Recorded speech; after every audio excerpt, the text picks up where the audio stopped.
几年前，我认识一个在圈子里被誉为人脉之王的家伙，我们都叫他老 K。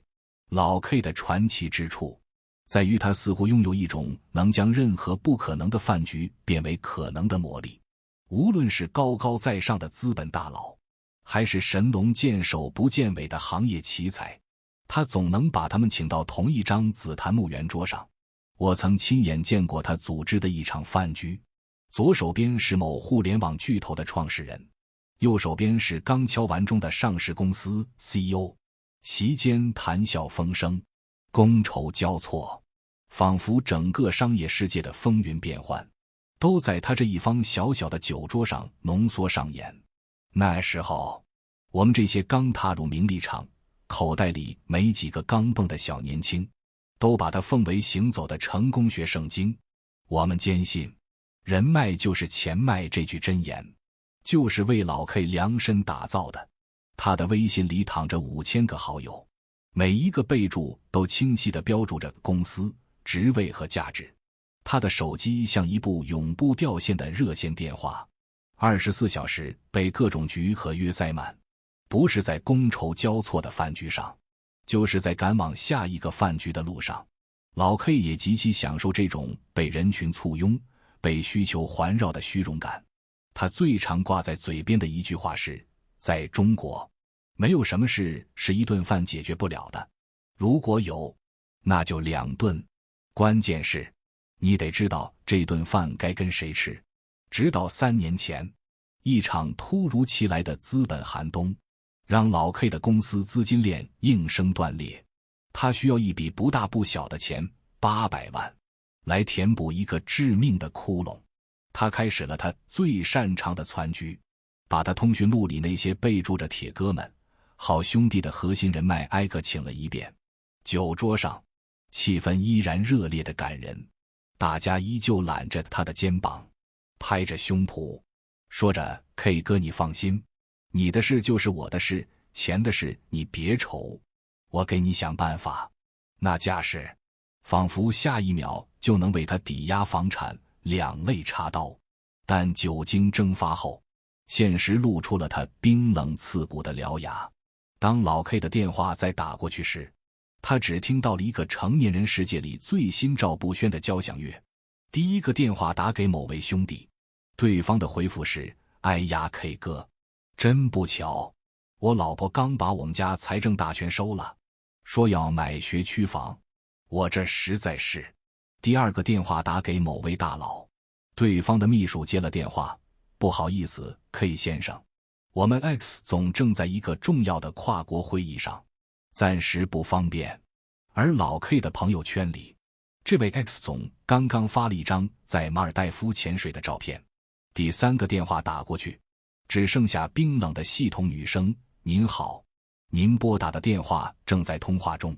那段时间，老 K 像一个在汪洋中溺水的人，他抓遍了身边所有他曾以为是航空母舰的救命稻草，结果发现，那些所谓的稻草，全是他用酒精和笑脸，在自己的一厢情愿里幻想出来的海市蜃楼。最后帮他渡过难关的，说来讽刺，是一笔他多年前在楼市低谷时，听从他父亲的建议，极不情愿地投资下的一套郊区房产。那套他几乎已经遗忘的冰冷的钢筋水泥，比他通讯录里那5000个有温度的朋友更可靠。从那以后，老 K 就消失了。他像执行一次彻底的数字戒断一样，退掉了手机里超过300个微信群，解散了那些曾经用来攒局专用的小圈子，朋友圈设置成3天可见，最后干脆关了。他不再参加任何无意义的饭局，电话也常常处于静音状态。圈子里的人都议论纷纷，有人说老 K 资金链断了，彻底倒了；有人说他得罪了不该得罪的人，跑路了。当初那些跟在他屁股后面混饭吃 K 歌长 K 歌短的小弟，也开始在新的酒局上把他当年的窘迫编成笑话，以彰显自己的消息灵通。然而就在最近，我因一个偶然的机会在一个非常私密的顶级禅修会所，再次见到了老 K。他正在和一个僧人对弈，他看起来比几年前清瘦了许多，但眼神里多了一种我从未在他身上见过的东西，平静，一种仿佛经历了狂风暴雨后万籁俱寂的雷打不动的平静。他告诉我，他现在每天只做3件事：读书、健身、打理他在郊外租下的一个小茶园。他正在和一个顶尖的农业科研团队合作，研发一种新的茶叶萃取技术，已经拿到了天使轮投资，市场前景巨大。我按捺不住好奇，问他 ：“K 哥，你现在都不社交了，怎么搞定这些顶级资源的？”老 K 给我沏了杯他自己种的茶，茶香清冽。他看着窗外的竹林，慢悠悠地说了一句话，这句话像一颗子弹，瞬间击穿了我多年来对成功的全部迷思，让我后背发凉，也让我醍醐灌顶。他说，以前我以为人脉的尽头是无所不能，现在我才明白，人脉的尽头是拥有谁都可以不认识的自由。让我们暂停老 K 的故事，回到我们大多数人正在经历的现在。你有没有发现一个残酷的真相？人是不得已才合群的。我们为什么拼了命地想挤进各种圈子？为什么害怕被孤立？为什么热衷于参加那些食之无味、弃之可惜的饭局和团建？因为我们被一种根植于基因里的不安全感所绑架。在远古时代，被部落驱逐就意味着死亡，这种对孤立的恐惧一直延续到今天，演变成了一种更现代的病症——社交 FOMO 症 （Fear of Missing Out）， 害怕错过。我们害怕错过一个可能带来机会的大佬，害怕错过一个可能改变命运的信息，害怕错过一场不参加就会被小团体议论的聚会。于是我们把合群当作一种生存策略，把人脉当作抵御未知风险的救生筏。我们像松鼠过冬一样，疯狂地囤积着社交资源，添加一堆永远不会聊天的微信好友，参加各种听起来高大上的行业峰会，交换一堆很快就会被遗忘在角落里的名片。我们把这种行为美其名曰拓展人脉、资源整合，但这本质上是什么？这本质上是在收集过期的优惠券。你以为你认识了谁，就拥有了某种资源，但真相是，如果你自己没有独特的、不可替代的价值，你认识谁都没有用。所有稳定的人脉关系，其底层逻辑只有一个：价值交换。你不能为对方提供任何情绪价值、信息价值或利益价值，对方凭什么要帮你？老 K 当年的困境，就是对这个真相最血淋淋的注解。那些酒桌上的兄弟，看重的不是老 K 这个人，而是他传局者的身份所能撬动的潜在利益。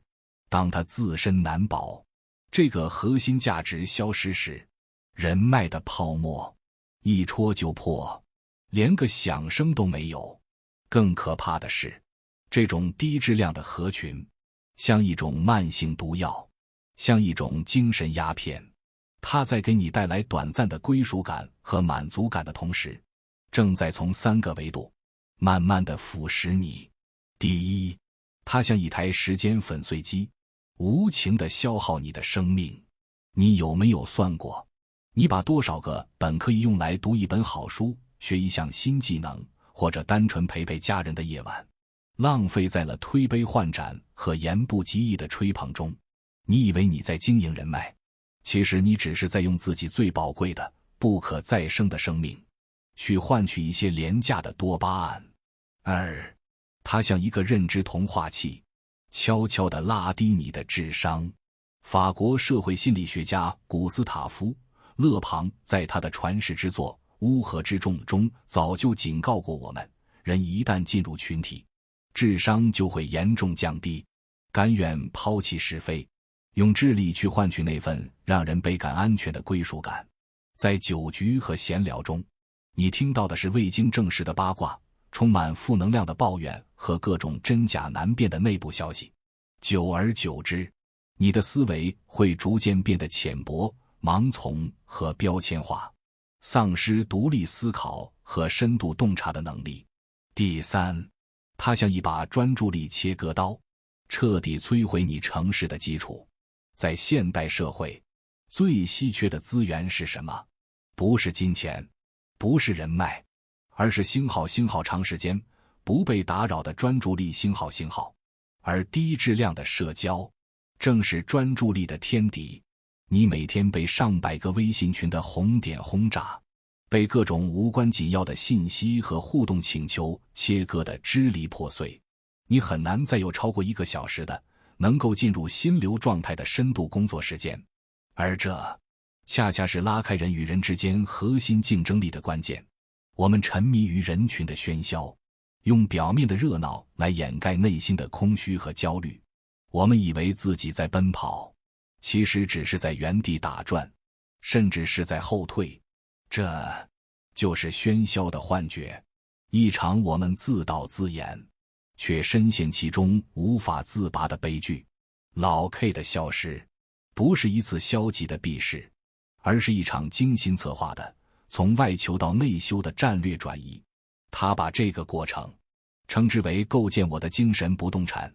这个不动产包含3个核心资产：空间的自主权、时间的掌控权和社交的筛选权。第一步，空间的隔离，夺回物理主权，为内心建立防火墙。老 K 做的第一件事，就是卖掉了市中心那套象征着身份和地位的江景大平层，搬到了郊区一个带院子的房子里。他跟我说，你知道吗？钱能买到的最贵的东西，不是什么爱马仕，也不是什么百达翡丽，而是安静和远离人群的资格。这是一种物理层面的特权。仔细想想，是不是这样？高档小区永远比老破小安静，5星级酒店的隔音永远比快捷酒店好，飞机头等舱的座位间距永远能让你舒服地伸开腿，而不必和邻座的人进行尴尬的胳膊肘之战。财富的第一个，也是最基础的作用，就是帮你筛选环境，把你从嘈杂、拥挤、混乱的人群中物理性的隔绝出来。环境心理学告诉我们，我们的物理环境深刻地影响着我们的认知功能和情绪状态。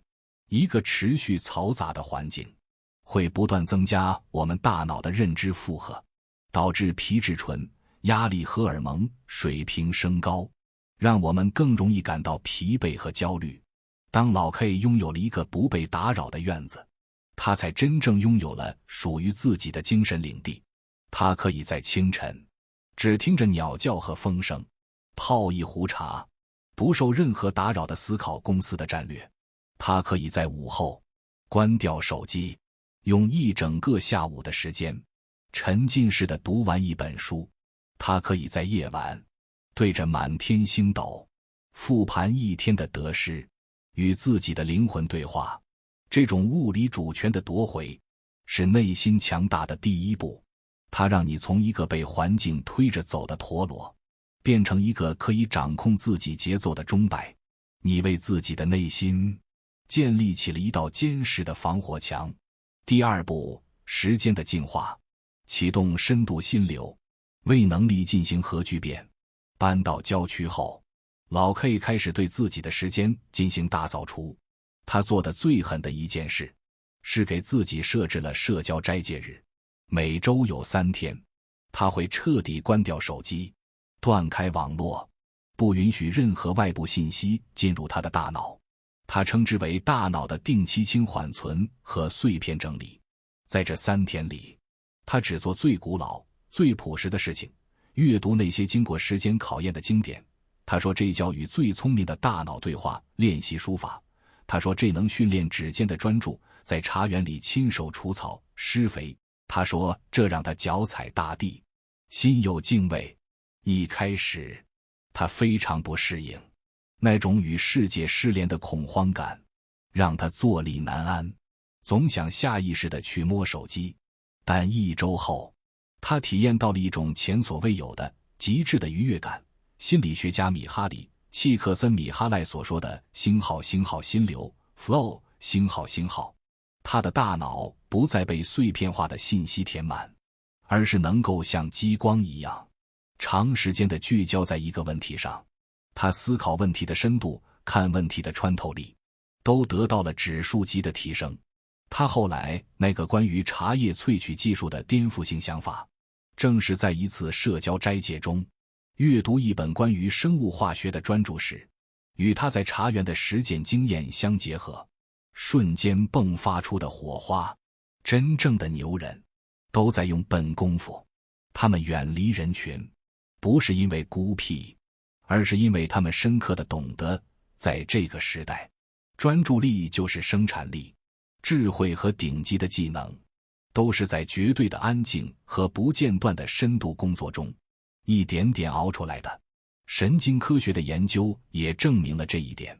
当我们高度专注地学习或练习一项技能时，我们大脑里的少突胶质细胞会开始包裹神经元轴突，形成一层叫做髓鞘质的物质。练习的越专注，越深入，髓鞘质就越厚，信息在神经元之间的传递速度就越快。这就是技能内化于心的生理基础。独处就是一场现代人的禅修，是一次为你的核心能力进行核聚变的刻意练习。它能让你在信息的洪流中找到那根支撑你自己的定海神针。第3步，社交的降维，建立价值引力，让关系回归本质。当老 K 完成了空间和时间的重构，最奇妙的事情发生了。他不再需要去求资源，资源开始主动来找他。他关于茶叶技术的几篇研究心得发表在一个非常小众但极具权威的行业期刊上。不久之后，好几个顶级投资机构的合伙人通过各种渠道辗转找到了他的联系方式，希望能到他的茶园拜访他，喝杯茶，聊一聊。那个曾经对他避而不见的兄弟也托人带话，想请他吃饭，说自己最近也在看农业项目，想请教。老 K 把大部分的邀约都拒了，他只选择和那些真正懂他，能和他产生思想碰撞的人见面。他的社交从过去广撒网式的数量追求，变成了如今精准狙击式的质量追求。他不再需要用笑脸和酒杯去维系关系，他的价值本身就是最强的磁场，自动吸引和筛选出同频的人。英国人类学家罗宾·邓巴提出的邓巴数字理论认为，由于大脑新皮层大小的限制，一个人能维持的稳定社交网络的人数大约是150人。试图维系5000个好友，本身就是一件反人性的、注定徒劳无功的事情。老 K 的消失，让他从追求不可能的5000，回归到了经营高质量的150，甚至15。他终于明白，社交的本质不是你认识多少人，而是当你有需要时，有多少人愿意伸出援手。更重要的是，当你足够强大时，你根本不需要那么多援手。这就是精神不动产的终极力量。当你不再需要从外界索取认可时，你才能真正拥有定义规则的权利。你的人格、你的作品、你的价值，共同构成了一个强大的引力场。你不需要走向世界，世界会主动走向你。如今的老 K 过着一种让很多人看不懂的生活。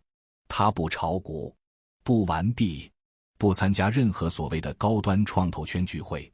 他最大的爱好是在自己的茶园里招待几个真正的朋友，聊一些无用的话题，比如宋代的瓷器、宇宙的起源和某位小众诗人的作品。他拥有了一种我们大多数人梦寐以求却又遥不可及的东西——拒绝的自由。他可以拒绝任何他不想参加的饭局，而不用担心会不会得罪人，会不会错失机会。他可以拒绝任何他不看好的合作，而不用为了五斗米而委屈自己，出卖自己的时间和专业。他甚至可以拒绝和任何让他感到内耗的人来往，哪怕是血缘上的亲戚。这种拒绝的自由，比拥有多少财富、开什么豪车、戴什么名表，更能体现一个人的段位和生命质量。因为真正的自由，不是你想做什么就做什么，那是欲望的放纵，而是你不想做什么，就可以不做什么，这是灵魂的尊严。我们为什么活得这么累？为什么要在职场上戴着厚厚的面具，揣摩着领导的每一个眼神，说着言不由衷的话？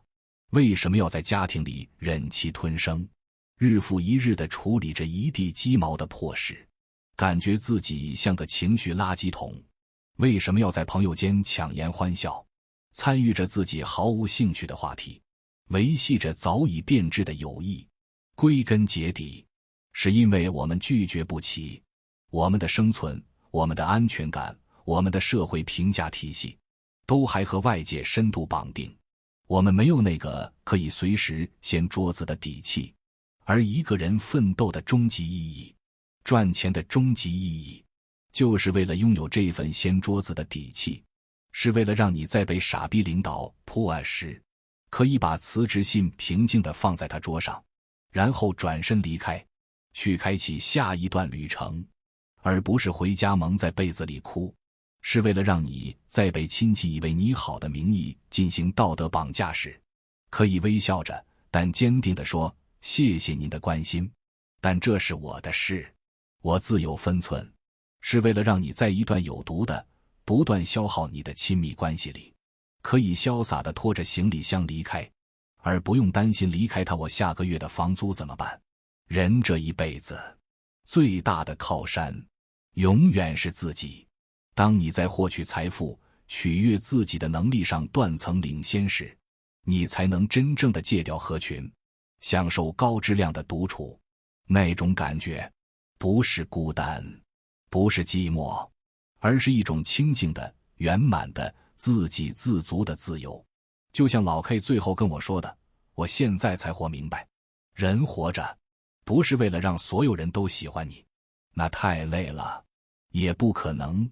人活着，是为了找到那几个，你就算在他们面前打嗝放屁，他们也觉得你可爱的人，然后为了他们，也为了你自己，去过一种不被打扰的生活，这才是人生的终极奢侈。